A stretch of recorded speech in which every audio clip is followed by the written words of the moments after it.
एक और बड़ी खबर आपको बता दें, कोलकाता रेप मर्डर केस पर यह बड़ी खबर मिल रही है। आज सुप्रीम कोर्ट में अहम सुनवाई होनी है। चीफ जस्टिस की बेंच करेगी मामले की सुनवाई। कोर्ट ने मामले का खुद संज्ञान लिया है। स्वतः संज्ञान लेते हुए ये एक बड़ी सुनवाई होने जा रही है आज कोलकाता रेप मर्डर केस पर। यह बड़ी खबर, आज सुप्रीम कोर्ट में अहम सुनवाई होगी। चीफ जस्टिस की बेंच इस पूरे मामले को लेकर सुनवाई करेगी। बेंच में डीवाई चंद्रचूड़ भी शामिल है।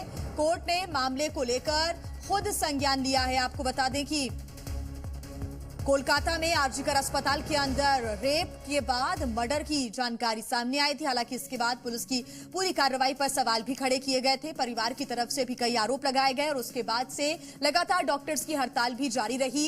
लगातार आरजीकर अस्पताल के बाहर लोगों का जो प्रदर्शन है वो देखने को मिला और डॉक्टर्स अपनी सुरक्षा को लेकर लगातार मांग कर रहे हैं कि उनकी सुरक्षा सुनिश्चित की जाए और साथ ही जो घटना घटी आरजीकर अस्पताल में लेडी डॉक्टर को न्याय मिले, ये लगातार डॉक्टर्स की तरफ से मांग उठाई जा रही थी और अब कोर्ट ने स्वतः संज्ञान लिया है। चीफ जस्टिस की बेंच आज इस पूरे मामले पर सुनवाई करेगी। कोर्ट ने मामले का खुद संज्ञान लिया है।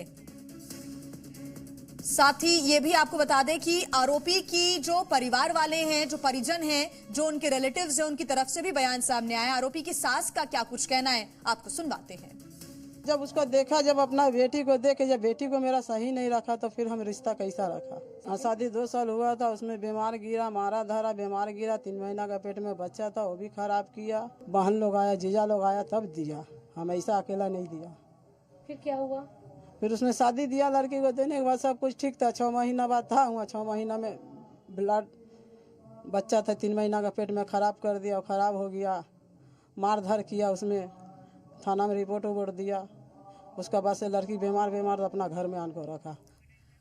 तो देखिए, पश्चिम बंगाल में डॉक्टर बिटिया की मौत पर आक्रोश थमने का नाम नहीं ले रहा है। डॉक्टर से लेकर हर वर्ग के लोग बिटिया के इंसाफ के लिए सड़कों पर है। इस आक्रोश को ममता सरकार नहीं दबा पा रही है। ऐसे में उनकी धमकीबाज टिकड़ी ब्रिगेड अब सामने आ गई है, जो धमकी वाले हथियार से डॉक्टर बेटी के लिए आवाज बुलंद करने वालों को धमका रही है। बाकायदा अंजाम भुगतने की चेतावनी भी दे रही है। आप भी मिलिए ममता की धमकीबाज टिकड़ी से।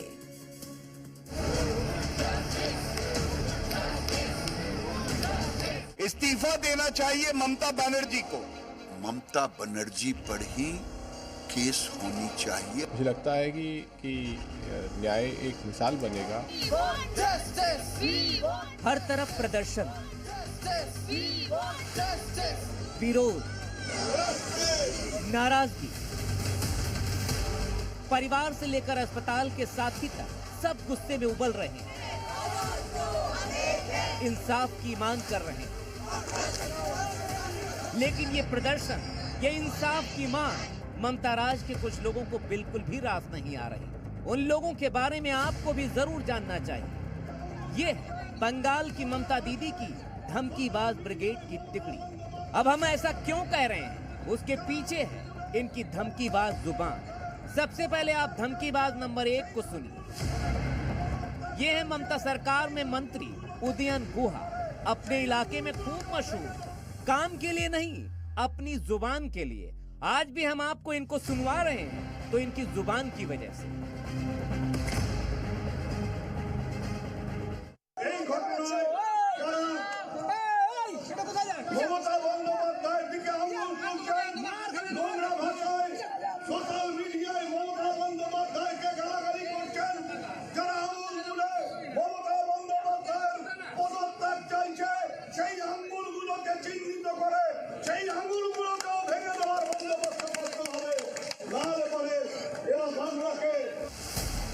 ममता दीदी के खिलाफ जो प्रदर्शन करेगा, आवाज उठाएगा, उसका हाथ तोड़ दिया जाएगा। सोचिए, ये एक महिला मुख्यमंत्री के नुमाइंदे हैं, जिसके राज में एक महिला पर ही बर्बरता हुई। लेकिन अब इनसे एक हाथ आगे ममता के सांसद अरूप चक्रवर्ती को भी सुनना जरूरी है। इनकी जुबान भी कहीं से भी इस बात का एहसास नहीं कराती कि ये जनाब माननीय। इनकी जुबान से आप समझ जाएंगे कि ममता राज में लोकतंत्र का मजाक कैसे बनाया जाता है।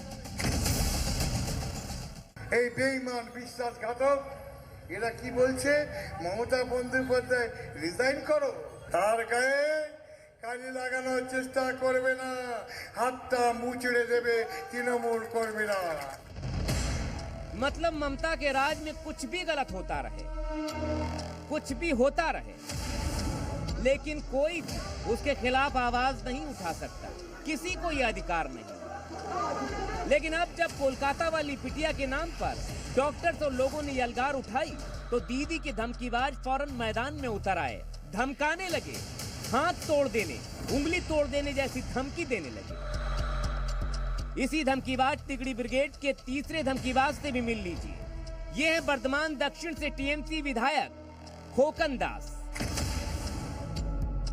পারছে না, কারণ আমরা ভালো করে জানি যে এই সব লোকগুলো শহরে একটা অশান্তি করতে চাইছে, তাই আমরা চুপ করে আছি।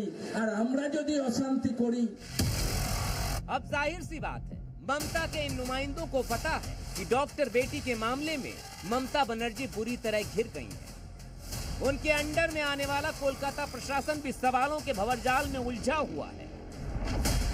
तो क्या ममता के मंत्री लोगों को शांत करने के लिए, विरोध को दबाने के लिए, सच को छिपाने के लिए इस हद तक गिर जाएंगे कि खुलेआम धमकाने लगेंगे? क्या यही है ममता की स्वच्छ राजनीति? सोचिएगा जरूर। ब्यूरो रिपोर्ट, जी मीडिया। तो 10 दिन पहले ही कोलकाता में डॉक्टर बेटी से हैवानियत और हत्याकांड हुआ। पूरा देश आक्रोश में अभी है।